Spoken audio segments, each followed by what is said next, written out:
Alright, magandang gabi sa inyong lahat. Isang pagpupugay para sa sambayanang Pilipino at sa mga kapwa natin OFWs.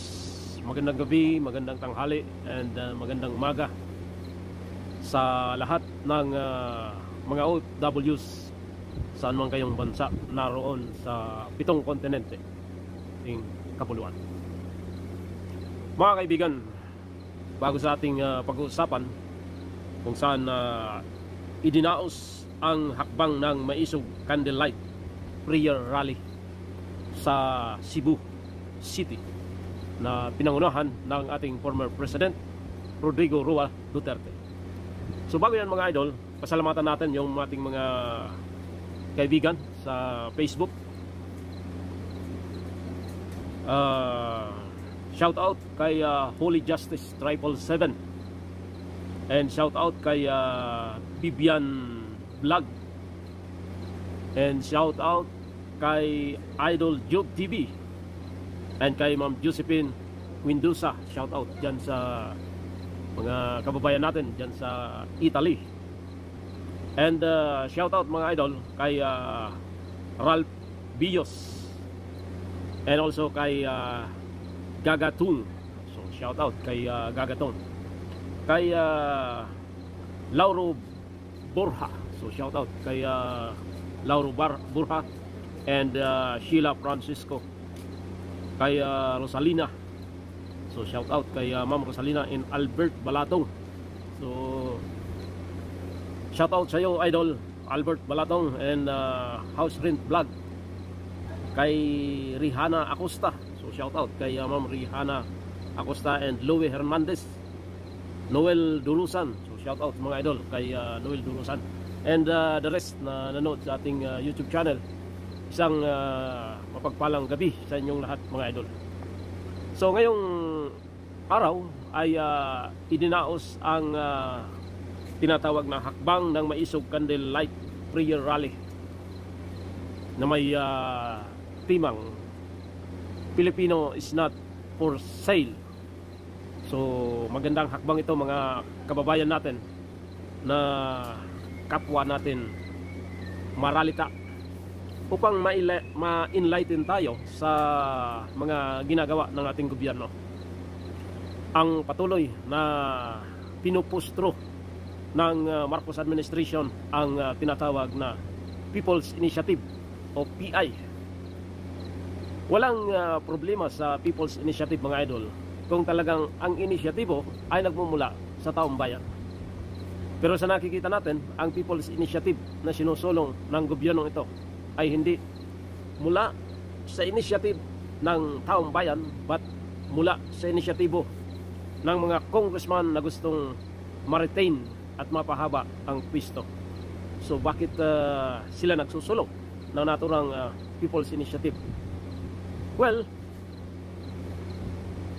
there are a lot of some precedent that posing this charter change, but hindi nagkaroon ng materialize ang naturang pinupos.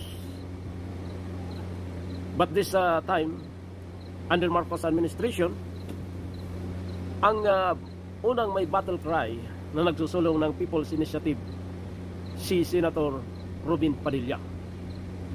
So pagkaupo ng ating ginagalangang Senador Robin Padilla, ito na yung kanyang battle cry na ipos ang People's Initiative o charter change, kung anong klase ng sistema ng pagbabago ng ating sistema ng gobyerno.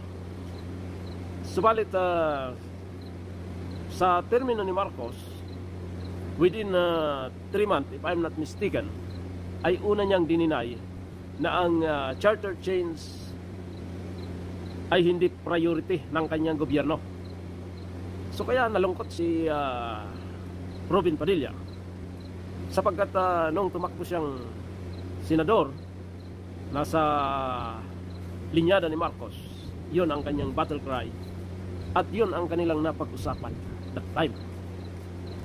So nawala yung enthusiasm ni Senador Robin Padilla para ipustro ang tinatawag na charter change. But all of this sudden mga idol, makalipas ang isang taon sa termino ni Marcos, lumabas itong People's Initiative na ang nagpupos ay ang Kongreso under Speaker Martin Romualdez na pinsang buo ng Marcos. So dito nagkaroon ng unti-unting pagbabago sa pananaw ng taong bayan under Marcos administration. Ito na nga mga idol, lumala ng lumala hanggang naging garapal ang move ng Kongreso at naging garapal ang pagkakaroon ng pirma. Kumbaga, ginamit nila ang resources ng gobyerno, ginamit ang DSWD, ang tupad at iba pang programa ng gobyerno na kung saan linilin lang nila ang taong bayan at sasabihin pumirma ka dito sapagkat ikaw ay may matatanggap na tulong mula sa gobyerno, which is not true mga idol. Linilin nila ang taong bayan para lang pumirma na ang layunin ay makakalap ng pirma sa isang distrito para sa sinusulong na People's Initiative. So dito mga idol, unang nagkaroon ng prayer rally ang ating former President Rodrigo Roa Duterte sa kanyang baluarte sa Davao City. And now, ngayong araw ay dinaos ang kanyang pangalawang pag-iingay na tinatawag Hakbang ng Maisog Candlelight Prayer Rally sa Cebu City. So maganda itong ginagawa ng ating former President to enlighten the people in connection dito sa sinusulong na People's Initiative ng Administrasyong Marcos. And sa kanyang naging pahayag mga idol, sinasabi niyang wala siyang tutol sa sinasabing move ng Administrasyong Marcos, maging People's Initiative or any systematic na pamamaraan para baguhin ang ating tinatawag na saligang batas. Wala siyang problema doon. Ang tangi niyang pinupos kung magkakaroon ng tinatawag na People's Initiative or Charter Change within this administration, kailangang hindi siya manginginabang sa anumang posisyon na babaguhin ang sistema ng gobyerno. Yun ang kanyang battle cry.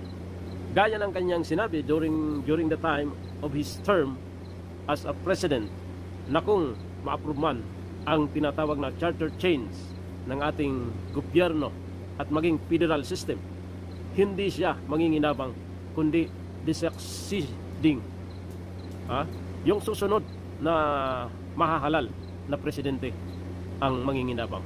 So dapat ganun, malinis ang yung hangarin na baguhin ang ating saligang batas, hindi sa tinatawag na vested interest ng yung mga kaalyado at vested interest mo bilang presidente, kundi baguhin ang saligang batas kung doon sa may economic provision na sinasabi, o baguhin ang sistema ng ating gobyerno from presidential to parliament. Walang problema doon, basta hindi ka kasama na manginginabang sa tinatawag na posisyon. So naaalala natin that time during his father na nagkaroon ng tinatawag na term extension na kung saan halos 21 years na nagpasasa sa poder ang kanyang ama. And parang nananaginip itong ating kasalukuyang presidente Marcos Jr. But the people will oppose whatever happen, lalong-lalo na sa pinakikita mong pagsilbi sa bayan. Walang makitang malasakit ang maliliit na ating kababayan sa iyong pagpapatakbo. Noong mga nakaraang araw ay linunsad mo ang tinatawag na ang bagong Pilipinas. So ito ba yung tinatawag na bagong Pilipinas? Ultimong lisensya ng isang driver hanggang ngayon papel pa rin. For impact mga idol, ako nakaranas, naghintay ako ng almost 6 months bago naging card yung aking lisensya. So until now, andyan pa rin yung problemang yan. Bakit hindi masolusyonan ng gobyerno?